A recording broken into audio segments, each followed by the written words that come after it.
Hi guys, my name is Rishabh Jain. और जो chapter हम लोग आज पढ़ने जा रहे हैं वो है we are not afraid to die if we all can be together. यानी कि एक ऐसा चैप्टर जो यूनिटी सिखाता है, जो साथ होने के हमें एडवांटेजेस बताता है।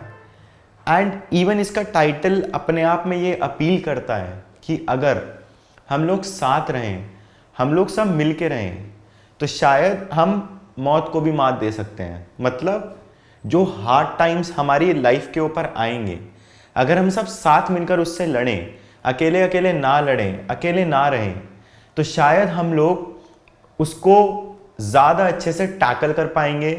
वो हमारी लाइफ के ऊपर इतना इफेक्ट नहीं करेगा। एंड अगर ऐसी सिचुएशन भी है कि हम मरने वाले हैं, तो शायद हम उसको भी बीट कर दें, यानी कि we can even beat our death. ये चैप्टर यूनिटी के बारे में बात करता है। टाइटल खुद ही कहता है कि we are not afraid to die if we all can be together. मरने से नहीं डरते अगर हम सब लोग साथ हैं। तो किस तरफ अपील करता है? यूनिटी की तरफ। लिखा किसने है? गॉर्डन कुक और एलन ईस्ट ने लिखा है।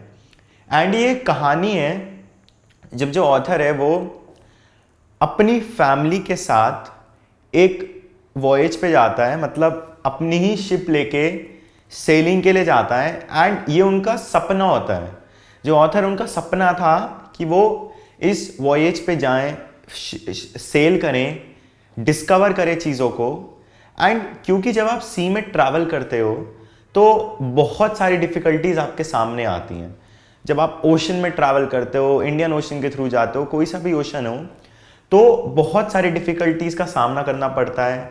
रफ वेदर कंडीशंस होती हैं, बोट को कभी भी कुछ भी हो सकता है, आपका कांटेक्ट आउटसाइड वर्ल्ड से छूट सकता है। तो ये सब डिफ़िकल्टीज पता था ऑथर को फेस करनी होंगी, बट क्योंकि वो एक एडवेंचरस लाइफ जीना चाहते थे, वो एक ऐसी लाइफ इमेजिन करते थे जहाँ पे वो एडवेंचर करें, जहाँ पे वो इस पूरे वॉयज पे जाएं, तो वो सब कुछ सहने के लिए तैयार थे। एंड इसकी बहुत टाइम से वो प्रैक्टिस कर रहे थे। बहुत सारे सालों तक उन्होंने अपनी स्किल्स को परफेक्ट किया ताकि वो जा सकें। और उसके बाद वो इस वॉयज पे निकले अपनी फैमिली के साथ। यानी कि अपनी फैमिली के साथ वो ये वॉयज कंप्लीट करना चाहते थे। ये वॉयज बहुत यादगार था और एक बहुत फेमस सेलर ने भी इसको कंप्लीट किया था। बहुत लंबा ये सफ़र होने वाला था। एंड इस सफ़र को पूरा करने के लिए ऑथर निकल पड़ते हैं। तो हम देखेंगे कि उनको क्या क्या डिफ़िकल्टीज फेस करनी पड़ी, कब ऐसा मोमेंट आया जब उनको लगा कि वो मर जाएंगे, एंड कैसे उन्होंने सरवाइव किया इतनी रफ वेदर कंडीशंस में, बिना खाने के और बिना किसी कांटेक्ट के आउटसाइड वर्ल्ड से। तो अब हम लोग चैप्टर शुरू करते हैं। शुरुआत में ऑथर की फैमिली का इंट्रोडक्शन दिया गया। उनकी वाइफ है मैरी, उनका बेटा है जोनाथन जो कि 6 साल का है, उनकी डॉटर है सुजान जो कि 7 साल की है। और ये जुलाई 1976 की बात है जब ऑथर निकलने का सोचते हैं। तो यानी कि ऑथर अपनी फैमिली के साथ निकलने का सोच रहे हैं। वो लोग अपनी ट्रिप, यानी कि जो पूरा सेल है, वो प्लायमाउथ इंग्लैंड से स्टार्ट करेंगे। 1976 जुलाई की बात है। और वो जो ये वॉयज करने जा रहे हैं, जो वो सेलिंग करने जा रहे हैं, जिस रूट पे वो सेलिंग करने जा रहे हैं, वो बहुत साल पहले फेमस सेलर जेम्स कुक ने की थी, कैप्टन जेम्स कुक ने। ठीक है। एंड अब वो लोग इसलिए इसी रूट पे जाना चाहते हैं, दोबारा से इसको एक्सपीरियंस करना चाहते हैं। और पिछले 16 साल से ऑथर जो है अपनी वाइफ के साथ मिलके बहुत ज़्यादा हार्डवर्क कर रहा है।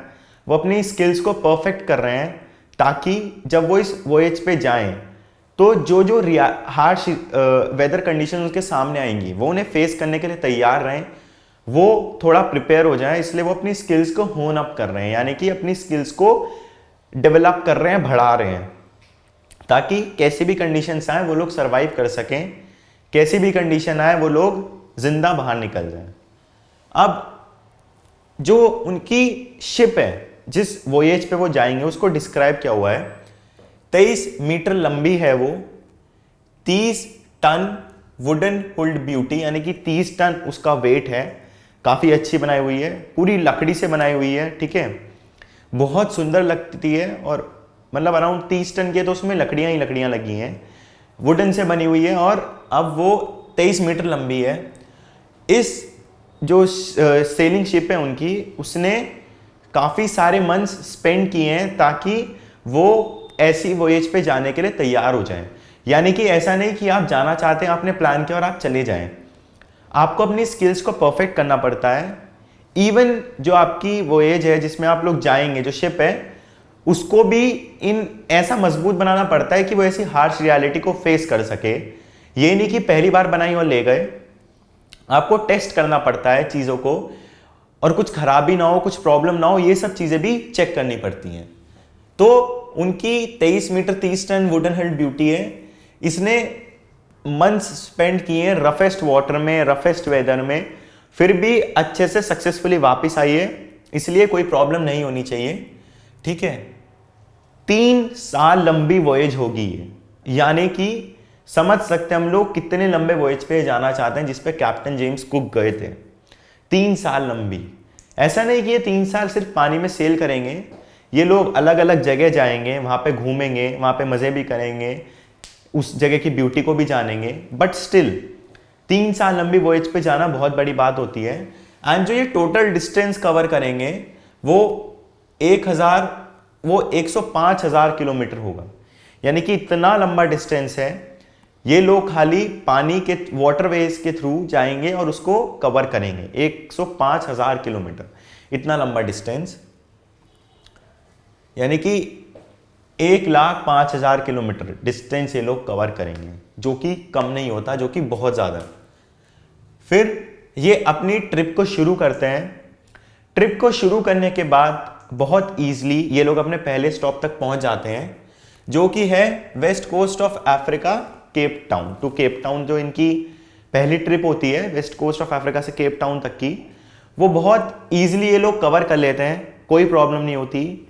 ये वहाँ जाकर केप टाउन में जाके ये लोग एंजॉय भी करते हैं, ठीक है। लेकिन इस ट्रिप की इनको टेंशन नहीं थी, क्योंकि ये जो रास्ता था, ये शुरुआत का रास्ता था, ये बहुत ईजी था।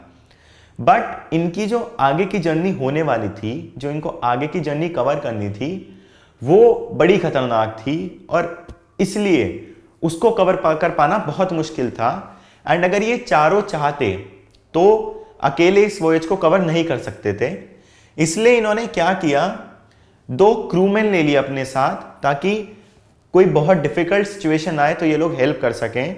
क्रू मेंबर जिनको एक्सपीरियंस होता है ऐसे ट्रिप्स पे जाने का, ऐसे वॉयजेस पे जाने का, और वो डिफिकल्ट टाइम इनको बताएंगे कैसे एक्ट करना है, कैसे अपनी जान बचानी है, क्या क्या चीज़ों का ध्यान रखना है सेल करते हुए। उनका नाम क्या था 2 अमेरिकन क्रूमैन का, लारी वाइजल एंड हर्ब सीगलर। ये लोग इनको हेल्प करेंगे कहाँ जाने के लिए। अभी तो ये वेस्ट कोस्ट अफ्रीका से केप टाउन गए थे, अब ये ईस्ट कोस्ट की तरफ हेड करेंगे, ठीक है। Heading east southern Indian ocean, यानी कि सर्दर्न इंडियन ओशन में ईस्ट की तरफ ये लोग जाएंगे। ये जो डिस्टेंस है, ये जो टाइम है, ये बहुत डिफिकल्ट है। ये जो इनकी ट्रिप होने वाली है, ये बहुत खतरनाक होने वाली है। और यही रीज़न है कि इस वक्त इनको डर लगता है कि आगे क्या होगा, इसलिए 2 क्रूमैन अपने साथ ले लेते हैं। फिर ये लोग अपनी ट्रिप शुरू करते हैं, ईस्ट कोस्ट की तरफ जाते हैं, सर्दर्न इंडियन ओशन में निकल जाते हैं ये। जब इनकी ट्रिप का 2nd डे होता है तो चीज़ें ख़राब होने लगती हैं, वेदर इनका साथ नहीं देती है, और गेल्स करके एक तूफ़ान इनको फेस करता है, यानी कि इनकी शिप अब गेल्स करके एक तूफ़ान का सामना करेगी, ठीक है। बहुत ऊंची ऊंची वेव्स आ रही हैं, इतनी ऊंची आ रही हैं वेव्स कि मतलब इनके शिप तक पहुंच रही हैं, इनके शिप के डेक तक आ जा रही हैं, इतनी ऊंची वेव्स हैं। एंड इस टाइम में यही खतरा रहता है कि जो डेक है उसमें पानी ना भर जाए, नहीं तो शिप सिंक करने लगेगी। इसलिए ज़रूरी है कि वेव्स के साथ इस तरह से अटैक किया जाए वेव्स के ऊपर, या अपनी शिप को इस तरह से निकाला जाए वहाँ पे कि जो वेव्स हैं वो आपके शिप में कलेक्ट ना हो। और इसलिए हर शिप में वाटर पंपर्स लगाए हुए हैं जो लगातार पानी को बाहर फेंकते रहते हैं। अगर इन केस को अंदर आ भी जाता है पानी तो वो बाहर फेंक देते हैं, ये होता है। तो अब ये लोग चल देते हैं। दूसरे दिन ही इनको गेल्स, जिसकी 15 मीटर की साइज होती है, जिसकी लहरों की, इतनी ऊंची लहरें आ रही हैं, और जैसे ही वो लहरें आती हैं शिप उनसे टकराती है, बट किसी ना किसी तरह से ये लोग उसका सामना कर लेते हैं और इनका वॉयज आगे की तरफ बढ़ता है। फिर 25 दिसंबर को ये लोग 3500 किलोमीटर तक चल चुके हैं और ये ईस्ट ऑफ केप टाउन में पहुंच चुके हैं। ठीक है, यानी कि ईस्ट ऑफ केप टाउन में अब लोग जा रहे हैं ये लोग सदर्न इंडियन ओशन में। 25 दिसंबर यानी कि क्रिसमस का डे है एंड गेल्स तूफान आया था, बट स्टिल उसके बाद चीज़ें नॉर्मल रही एंड इनकी ट्रिप इसके बाद स्मूथ चल रही थी एकदम।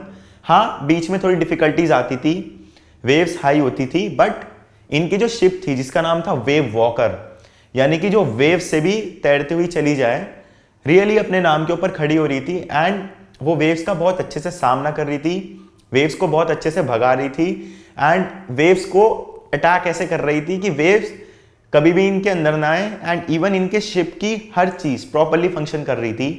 पंपिंग, जो वाटर पंप करने के लिए पंपर्स होते हैं, कोई अभी तक होन नहीं हुआ था शिप में, कोई डैमेज शिप को नहीं था, इनकी ट्रिप बहुत स्मूथ चल रही थी। ठीक है, देन फिर अचानक से क्या हुआ, जनवरी 25 दिसंबर के बाद से लेके न्यू ईयर तक इनकी जो ट्रिप थी वो बहुत स्मूथ चलती रही, यानी कि इन्होंने 25 दिसंबर को क्रिसमस सेलिब्रेट किया, क्रिसमस ट्री भी लिया, देन न्यू ईयर इन्होंने शिप में ही मनाया और इनका न्यू ईयर बहुत अच्छा बीता। बट स्टिल क्या हुआ, 2 जनवरी को बहुत ज़्यादा जाइजेंटिक वेव्स आने लगी। यानी कि जब जो ऑथर है, जो नरेटर है, वो जब चला रहे होते हैं शिप को, तो वो देखते हैं कि उनके सामने एक वेव्स का साइक्लोन सा है, और पहले तो उन्हें देखने में वो क्लाउड लगता है, बट रियलिटी में वो क्लाउड नहीं होता, वो इतना खतरनाक होता है कि मतलब अगर उसको पार नहीं किया गया तो अगर ये उससे के पास चले गए तो शायद इनकी शिप डूब भी सकती है, ये सब लोग मर भी सकते हैं, इतना खतरनाक तूफान था। ये जनवरी 2 को होता है, जाइजेंटिक वेव्स आ जाती हैं बहुत ज़्यादा। ठीक है, तो प्रोटेक्शन लेने के लिए ये लोग कंटिन्यूसली जो स्टॉर्म को लड़ने के लिए स्मॉल स्टॉर्म जीप्स होती हैं, ठीक है, उसको फेंक देते हैं, डबल लैश कर देते हैं। ठीक है, ये लोग 8 नॉट्स बांध देते हैं ताकि अफेक्ट ना हो स्टॉर्म का इनके ऊपर। ठीक है, लेकिन जो विंड है वो इतनी तेज चल रही है, वो इतनी ज़्यादा तेज है कि ऐसा लग रहा है कि कानों में कोई चिल्ला रहा हो, एंड ये स्क्रीमिंग बहुत ज़्यादा पेनफुल है। तो यानी कि तूफान जब आता है तो कितना खतरनाक तरीके से आ रहा है, हवा बहुत ज़ोर से चल रही है, मतलब आप कंडीशन सोचिए जिसमें वो इस वक्त अपने वॉयज को लेके जा रहे हैं। हवा बहुत ज़्यादा ज़ोर से चल रही है, ठीक है, हद से ज़्यादा ज़ोर से हवा चल रही है, इतनी तेज़ चल रही है कि इनके कानों में चुभ रही है। वेव्स बहुत ज़्यादा हाई है, ऐसा लग रहा है कि साइक्लोन आ रहा हो, वेव्स का साइक्लोन आ रहा हो। ठीक है, और अपने आप को बचाने के लिए इन्होंने स्मॉल स्टॉर्म जिप्स का यूज़ किया, 8 नॉट्स का यूज़ किया। देन ये लोग एक बार लैश करने के बाद हर चीज़ को डबल लैश कर देते हैं ताकि ये अपने आप को स्टॉर्म से प्रोटेक्ट कर सकें। इन लोगों ने प्रिपरेशंस पहले से ही कर ली, क्योंकि इतना खतरनाक तूफान जब देखा तो इनको लगा कि कुछ ना कुछ गड़बड़ हो सकती है, इसलिए इन्होंने पहले से ही life raft drills, attach life lines, donned oil skin और लाइफ जैकेट्स इन्होंने ले ली। ठीक है, ये सब ले ली ताकि जब स्टॉर्म आए तो ये उसको बहुत ब्रेवली फेस कर सकें, और स्टॉर्म अगर कुछ प्रॉब्लम क्रिएट करे तो ये पहले से प्रिपेयर्ड रहें। ठीक है, तो इन्होंने ये सब चीज़ें कर ली, लाइफ जैकेट्स ले ली, life lines, attach life lines, life raft drills, ठीक है, हर चीज़ डबल लैश कर ली। स्मॉल स्टॉर्म जिप्स को पानी में फेंक दिया गया ताकि इनको प्रोटेक्ट किया जा सके। फिर अचानक से विंड ड्रॉप हो गई, ठीक है, यानी कि हवा धीरे हो गई। ठीक है, और बट जो स्काई थी वो डार्क टर्न करने लगी, यानी कि ऐसा लगने लगा कि रात होने वाली हो, स्काई बहुत ज़्यादा डार्क हो गई। उसके बाद जो वेव थी वो उनको ऐसी फील हुई कि जैसे क्लाउड हो। ठीक है, मतलब वेव्स इतनी ज़्यादा हाई थी, इतनी ऊंची ऊंची उठ रही थी कि ऐसा लग रहा था कि बादल हो। और पहले तो इनको लगा कि बादल है, बट बाद में पता लगा कि ये तो वेव्स है। ठीक है, और नरेटर को लगने लगा कि ये जो है जो ऑथर है उसको लगने लगा कि ये वेव्स जो हैं शायद इनको इनके शिप में भर जाएं, ठीक है, और ये वेव्स को पार करना बहुत मुश्किल होगा, बट शायद ये कर जाएं, ठीक है। इन्हें लगा कि शायद ये लोग इस वेव्स को अफेक्ट कर लेंगे, इस वेव से आगे आ जाएंगे, एंड देन ये लोग अपनी वॉयज को कंटिन्यू कर सकेंगे। इनको लगा कि शायद इनका वेव वॉकर इतना स्ट्रांग है कि स्टॉर्म को सह लेगा। बट जब इनके पास ये साइक्लोन आया, जो वेव्स थी जैसी इनकी शिप से टकराई, तो इतनी ज्यादा जोर से आवाज हुई कि ऐसा लगा कि एक्सप्लोजन हुआ हो। मतलब एक तरफ से शिप चल रही है, दूसरी तरफ से वेव्स इतनी स्पीड से आ रही हैं, और जब दोनों चीजें टकराई तो ऐसा लगा कि एकदम से एक्सप्लोजन हुआ हो। जब धमाका होता है तो बहुत ज्यादा आवाज आती है, वैसी सेम आवाज आई, ठीक है। और इस एक्सप्लोजन की वजह से पूरा का पूरा जो डेक था वो पूरा का पूरा हिल गया, यानी कि पूरी की पूरी शिप इनकी हिल गई, चीजें टूटने लगी। और इन्होंने जो प्रिपरेशंस की थी वो थोड़े हद तक तो काम आई, बट ज्यादा काम नहीं आई, और इन्हें जो लग रहा था कि इनका वेव वॉकर राइड कर लेगा, स्टॉर्म को सह लेगा, वो नहीं कर पाया, ठीक है। और जब वेव्स टकराई तो जो ऑथर है उसको ऐसा लगा कि ग्रीन और वाइट वाटर एक साथ मिल गए हों, ठीक है। ऐसा लग रहा था कि ग्रीन और वाइट वाटर, यानी कि दो कलर दिखे उनको वाटर के भी, ग्रीन और वाइट वाटर उनको दिखने लगा। और ऑथर का जो सिर था वो स्मैश कर गया व्हील के ऊपर, यानी कि जिस व्हील से वो लोग चला रहे थे, शिप को घुमा रहे थे, उसी में जाके उनका सिर लग गया, ठीक है। सिर लगने की वजह से, और क्योंकि हवा बहुत जोर से थी, तो वो सिर लगने के बाद वो फ्लाई करने लगे ओवरबोर्ड, यानी कि वो बाहर की तरफ आ गए। वो व्हील से टकराया उनका सिर, और हवा इतनी जोर से थी कि वो रोक नहीं पाए। पानी के एक्सप्लोजन की वजह से वो बाहर आ गए, और वेव्स ने उनको सिंक करने लगी। मतलब उन्हें ऐसा लगने लगा कि अब वेव्स जो हैं उनके नीचे वो सांस नहीं ले पाएंगे और वो मर जाएंगे, ठीक है। मतलब वेव्स इतनी ज्यादा हाई थी, पानी का प्रेशर इतना ज्यादा था और पानी की हाइट इतनी ज्यादा थी कि ऑथर को अपने ही इसमें, अपनी बोट में लगने लगा, अपनी शिप में लगने लगा कि वो डूब जाएंगे, इतना ज्यादा पानी आ चुका था। और उनको लगा कि अब मैं नहीं बच पाऊंगा, क्योंकि वो बाहर आ चुके थे, मतलब जहां से व्हील चला रहे थे तो वो बोट के शिप के डेक पर आ चुके थे, और वहां पर बहुत ज्यादा पानी था, बहुत ज्यादा हवाएं थी, जिसकी वजह से उनका सिर भी लग चुका था, और वो उड़ते हुए बाहर आए थे। इतनी जोर से हवा थी कि वो उड़ते हुए बाहर आए, और उन्हें लगा कि अब उनकी मौत हो जाएगी, वो नहीं उठेंगे। फिर अचानक से वो अनकॉन्शियस होने लगे, यानी कि बेहोश होने लगे। बट घबराने की बजाय उन्हें बड़ा पीसफुल सा महसूस होने लगा। उनको ऐसे लगा कि ठीक है, उन्होंने एक्सेप्ट कर लिया इस बात को कि ठीक है, अगर मेरा एंड आने वाला है तो, यार यहीं पे आने वाला है तो यहीं पे सही, मैं यहीं पे मरने के लिए तैयार हूं, ये उन्होंने सोचा, ठीक है। और सब कुछ शांत होने लगा। बट अचानक से पता नहीं क्या हुआ, उनका जो सिर है वो पानी से बाहर आया, जो वेव्स थी उससे बाहर आया, और ये वापस होश में आए। ये बेहोश से होने लगे थे बट वापस होश में आए, और जो वेव वॉकर था वो पानी के नीचे दबता जा रहा था, वो पानी के नीचे दबता जा रहा था, ठीक है। बस वेव ने उसको एक तरीके से सीधा पकड़ा हुआ था, वेव की वजह से ही वो थोड़ा ऊपर खड़ा हुआ था, लेकिन उसमें पानी बहुत ज्यादा भर चुका था और वो सिंक कर रहा था, ठीक है।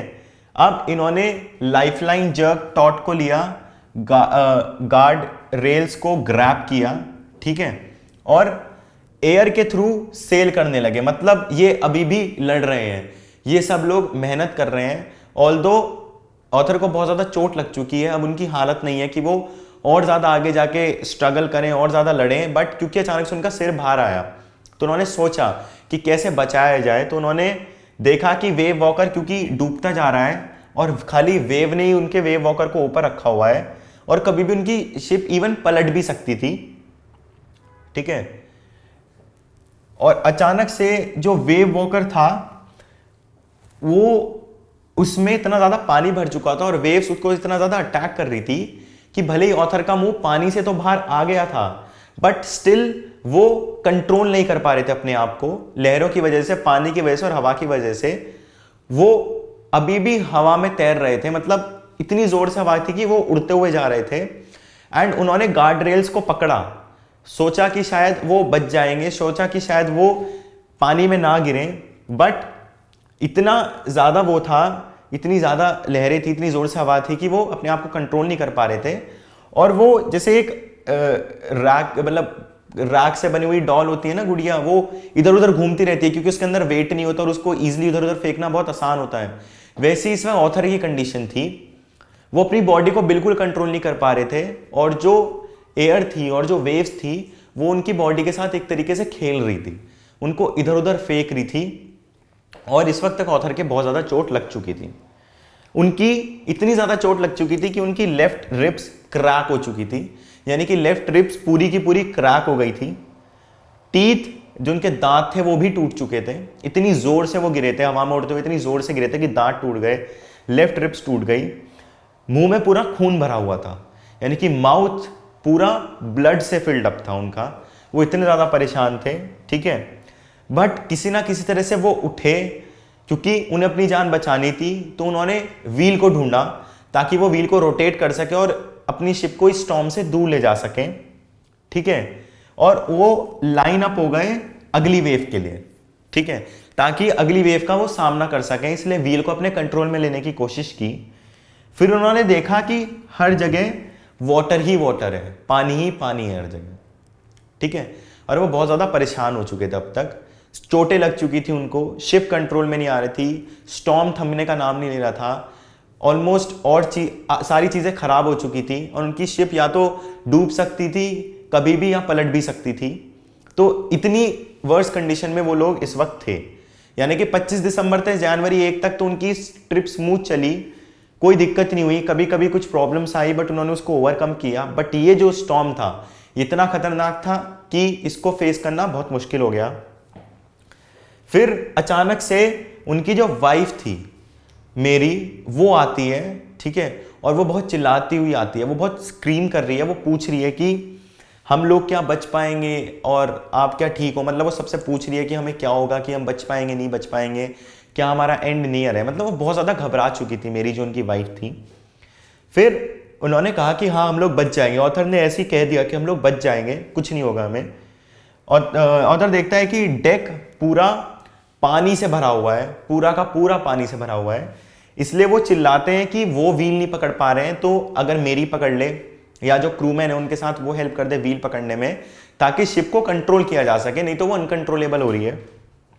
फिर जो लैरी थे और जो हर्ट थे, यानी कि जो 2 अमेरिकन क्रूमैन थे जो कि बहुत ज़्यादा फेमस थे ऐसे वोएजेस पे जाने के लिए, ऐसे ट्रिप्स पे जाने के लिए, वो लोग कंटिन्यूसली वाटर पंप आउट कर रहे थे। वाटर पंप आउट करना क्यों ज़रूरी था? अगर पानी ज़्यादा हो जाता उनकी शिप के ऊपर तो वो डूब सकती थी, एंड स्टॉर्म इतना स्ट्रॉन्ग था कि कंटिन्यूसली पानी आ रहा था, इसलिए ज़रूरी था कि कंटिन्यूसली उसको बाहर फेंका जाए, उसको बाहर की तरफ पंप आउट किया जाए। ठीक है, और जो उनका स्टार बोर्ड साइज था, जो उनका बाहर की तरफ बोर्ड लगा हुआ था, वो पूरा का पूरा अंदर धंस चुका था, यानी कि इतना ज़्यादा पानी था, पानी का प्रेशर भी इतना ज़्यादा था, पानी इतना ज़्यादा इकट्ठा हो चुका था कि उनकी बोट के जो स्टार बोर्ड था वो अंदर दब चुका था। ठीक है, लैरी और हर्ब ऑल्दो कंटिन्यूसली पानी पंप कर रहे थे बट स्टिल पानी बहुत ज़्यादा था। उनके कपड़े, उनकी क्रॉकरी, उनके चार्ट्स, ठीक है, हर चीज़ जो वो खाने की लाए थे, जो वो पहनने की लाए थे, हर चीज़ शिप पे टूट चुकी थी और पानी में जा चुकी थी, यानी कि उनके पास सर्वाइवल के लिए भी चीज़ें नहीं बची थी। स्टॉर्म ने सब कुछ बर्बाद कर दिया था, सब कुछ खराब कर दिया था, और इसी रीज़न की वजह से वो लोग बहुत ज़्यादा इस वक्त डिप्रेस थे, उन्हें समझ नहीं आ रहा था कि आगे कैसे बढ़ा जाए, आगे क्या किया जाए। फिर ऑथर किसी तरह से कुछ भी करके वो चिल्ड्रन के कैबिन तक जाते हैं, वहाँ जाके वो पूछते हैं कि क्या सब लोग सही हैं, कोई प्रॉब्लम तो नहीं है। बहुत मुश्किल से करके वो वहाँ पर जाते हैं। फिर वो देखते हैं, सब बच्चे कहते हैं कि हाँ हम लोग सब सही हैं, कोई प्रॉब्लम नहीं है, कोई दिक्कत नहीं है। बट सीयू कहती है कि मेरे सिर के ऊपर चोट लगी है, एंड वो जो सीयू की चोट थी वो छोटा सा उसके सिर के ऊपर एक गोला सा हो गया था। तो सीयू कहती है कि मेरे सिर पर चोट लगी है, बट ऑथर के पास इतना भी टाइम नहीं था कि उसकी चोट को देख के कुछ ऑइंटमेंट दे सके, कुछ रिलीफ प्रोवाइड कर सके, क्योंकि इस वक्त ज़रूरी था कि अपनी जान बचाई जाए। किसी तरह से उन्होंने अपने बच्चों से पूछा कि क्या वो ठीक है या नहीं है। ठीक है, लेकिन वो पूछने के लिए उनके सीयू के चोट लगी थी पर उनके पास टाइम नहीं था पूछने के लिए। फिर उन्होंने क्या किया, जहां जहां शिप में होल्स हुए थे और पानी अंदर आ रहा था, यानी कि होल्स की वजह से पानी शिप में घुस रहा था, शिप सिंक कर रही थी, वहां वहां वाटरप्रूफ प्लैंक्स लगाए गए, लकड़ी के प्लैंक्स लगाए गए ताकि पानी अंदर ना घुसे, और उनकी बोट से कंटिन्यूअसली पानी को पंप किया जा रहा था बाहर। और यह भी कोशिश की जा रही थी कि लीकेजेस जहां जहां से लीक हो रहा है वो एरिया को पता लगाया जाए और उनको बंद किया जाए। ठीक है, थोड़ी देर बाद, बहुत देर मेहनत करने के बाद काफी सारा पानी कोने में आ गया, यानी कि डेक से पानी हटा के वो एक कोने में लिया है पानी, बहुत देर मेहनत करने के बाद, कंटिन्यूअसली वाटर पंप करने के बाद। बट यहां पर क्या दिक्कत होती है कि जो उनका इलेक्ट्रिक पंप था वो शॉर्ट सर्किट हो जाता है, यानी कि इलेक्ट्रिक पंप शॉर्ट सर्किट हो चुका है, जिस पंप की वजह से वो पानी बाहर फेंक रहे थे। हैंड पंप ब्लॉक हो चुका था क्योंकि जब वेव्स का पानी आया तो उसके साथ गंदगी भी आई और पानी को पंप करते हुए वो गंदगी ने हैंड पंप को ब्लॉक कर दिया। यानी कि सिचुएशन समझिए कि एक तरफ शिप में लीकेजेस हो रहे हैं, पानी है, हमें किसी ना किसी तरह से उसको पंप करना है बाहर, हो रहा था, बट इलेक्ट्रिक पंप अचानक से शॉर्ट सर्किट हो गया और हैंड पंप ब्लॉक हो गए। यानी कि अब पानी की क्वांटिटी शिप पे बढ़ जाएगी और वो सिंक कर सकती है। ठीक है, हैंड पंप ब्लॉक हो गया। फिर ऑथर को याद आया कि उनके पास 2 स्पेयर हैंड पंप पड़े थे और जैसे ही वो उसको देखने जाते हैं तो पता चलता है कि वो भी डिस्ट्रॉय हो चुके हैं, यानी कि स्टॉर्म ने उनको भी डिस्ट्रॉय कर दिया है। फाइनली एक इलेक्ट्रिक पंप, जो कि याद था ऑथर को कि उन्होंने रखा हुआ है, वो उसको स्टार्ट करते हैं, वाटर पंप आउट करते हैं, और उनकी किस्मत अच्छी थी कि पानी का वो पंप काम कर जाता है एंड वो दोबारे से पानी को बाहर पंप कर पाते हैं, यानी कि गॉड कहीं ना कहीं उनका साथ दे रहा था। फिर उन्होंने पूरी रात हार्डवर्क किया, पूरी रात पानी को पंप करते रहे, पूरी रात व्हील पे कंट्रोल रखा, स्टॉर्म आ रहा था तो उससे फाइट कर रहे थे, कोशिश कर रहे थे कि रेडियो कॉल्स करें ताकि जो भी उनको प्रॉब्लम फेस हो रही है वो कन्वे कर सकें, आउटसाइड वर्ल्ड से एक तरीके से कांटेक्ट कर सकें। बट मेडे कॉल्स का कोई रिप्लाई नहीं आ रहा था। क्यों नहीं आ रहा था? क्योंकि वो ऐसे जगह पर थे जहां से कांटेक्ट करना बहुत मुश्किल था और स्टॉर्म ने वैसे भी सारी चीजों को बर्बाद ऑलरेडी कर दिया था, इसलिए मेडे कॉल्स का रिप्लाई आना बहुत मुश्किल था। ऑथर देखते हैं कि जो स्यू की इंजरी थी वो बहुत ज्यादा बढ़ चुकी थी, उसकी दोनों आंखें बहुत ज्यादा काली हो चुकी थी एंड जो सिर के ऊपर गोला सा बना था वो बहुत ज्यादा बढ़ चुका था। इवन उसके बैक में भी एक स्क्रैच था। एंड ऑथर ने पूछा कि तुमने मुझे इस चोट के बारे में पहले क्यों नहीं बताया? तो स्यू ने कहा कि मैंने इसलिए नहीं बताया क्योंकि मुझे ये लगा कि अगर मैं बताऊंगी तो आप और ज्यादा परेशान हो जाओगे एंड मैं नहीं चाहती थी आपको परेशान करूं क्योंकि आप ऑलरेडी बहुत ज्यादा परेशान थे एंड आप शिप को भी कंट्रोल कर रहे थे। तो यानी कि स्यू, जिसकी उम्र भी बहुत कम है, सुजान जो है डॉटर है उनकी 7 साल की, वो भी कितना अच्छे से ये जानती है कि कब कौन सी चीज़ क्या बतानी है एंड वो एक तरीके से अपने दिमाग का यूज़ करती है, बहुत अच्छा यूज़ करती है। तभी वो अपने डैड को नहीं बताती है कि मेरे साथ क्या हुआ है, क्योंकि उसे लग रहा था कि उसके डैड और ज़्यादा परेशान हो जाएंगे, और बात भी सच थी। फाइनली जनवरी 3 को उन्हें 2 घंटे का रेस्ट मिला, यानी कि वो कंटिन्यूअसली वाटर पंप कर रहे थे। मतलब 2 जनवरी को स्टॉर्म आना शुरू हुआ था और जनवरी 3 तक पूरे दिन उन्होंने काम किया। फाइनली उन्हें 2 घंटे का रेस्ट मिला, जिसमें उन्होंने सोचा कि पानी पंप कर लें। 2 घंटे का रेस्ट मिला। जो उनके मेन रिब के फ्रेम थे वो स्मैश हो चुके थे, खत्म हो चुके थे, और कुछ कबर्ड के पार्टीशन थे जो पानी को होल्ड किए हुए थे और शिप में घुसने से मना कर रहे थे, यानी रोक रहे थे। यानी कि जो लीकेज था वो अभी भी बहुत ज्यादा था। वो कंटिन्यूअसली जगह ढूंढ रहे थे जहां से लीकेज हो रहा हो, मेजर लीकेज हो रहा हो, पानी उनके शिप में आ रहा हो, इसलिए वो वुडन प्लैंक लगा रहे थे और उन्हीं प्लैंक की वजह से ये लोग अभी तक बचे हुए थे। फिर ऑथर समझ गए कि वेव वॉकर जो है वो ऑस्ट्रेलिया तो नहीं पहुंच सकता, क्योंकि उसकी ऐसी कंडीशन ही नहीं थी अब कि वो अपने वॉयज को कंप्लीट कर पाए। इसलिए उन्हें याद आया अचानक से कि वहां पर पास में 2 आइलैंड्स हैं और उन आइलैंड पे वो जा सकते हैं क्योंकि वो कुछ ही 100 किलोमीटर की दूरी पे हैं। और सबसे पास जो आइलैंड है वो है आइल एम्स्टर्डम, जो कि एक फ्रेंच आइलैंड है। वहां पर जाके वो अपनी सिचुएशन को ठीक कर सकते हैं, वो लोग कॉल कर सकते हैं, वो लोग खाना खा सकते हैं। लेकिन हवा अभी भी एक प्रॉब्लम थी, और यहां तक जाने के लिए जो स्टॉर्म वो फेस कर रहे थे वो भी एक बहुत बड़ी प्रॉब्लम थी उनके लिए। एंड ये विंड के ऊपर डिपेंड करता था कि वो वहां तक जा पाएंगे नहीं जा पाएंगे, क्योंकि अगर विंड बहुत जोर से होगी तो उनकी शिप भी उसी से डायरेक्शन में सेल करेगी। इवन उनका जो ऑक्सिलरी इंजन था वो भी, उसने भी एक्शन करना बंद कर दिया था, वो भी आउट ऑफ एक्शन हो चुका था। सो इसलिए इनके लिए उन आइलैंड्स तक पहुंचना भी बहुत मुश्किल था। जनवरी 4 को 36 घंटे की कंटिन्यूअस पंपिंग के बाद, यानी कि जो जनवरी 2 को शुरू हुई थी, 1 जनवरी को भी उन्होंने वाटर पंप कर रहे थे। फाइनली वो पंपिंग जनवरी 4 को जाके थोड़ी सी रुकती है। 36 घंटे उन्होंने लगातार पंप किया है। वो आइलैंड की तरफ अब फाइनली मूव कर रहे हैं, यानी कि जहाँ पे वो लोग बच सकते हैं, जहाँ पे उन्हें लगता है कि वो सेफ होंगे, वो उस तरफ मूव कर रहे हैं। वहाँ जाके उन्होंने थोड़ी कॉर्न बीफ और बिस्किट्स खाए, ठीक है, यानी कि थोड़ा सा खाना खाया, और ये उनकी पहली मील थी 2 दिनों में। जनवरी 2 को स्टॉर्म आया और जनवरी 4 तक वो स्टॉर्म से लड़ते रहे। उन्होंने ना कुछ खाया ना कुछ पिया, वो बस लड़ते रहे और अपनी जान बचाने के लिए लड़ते रहे।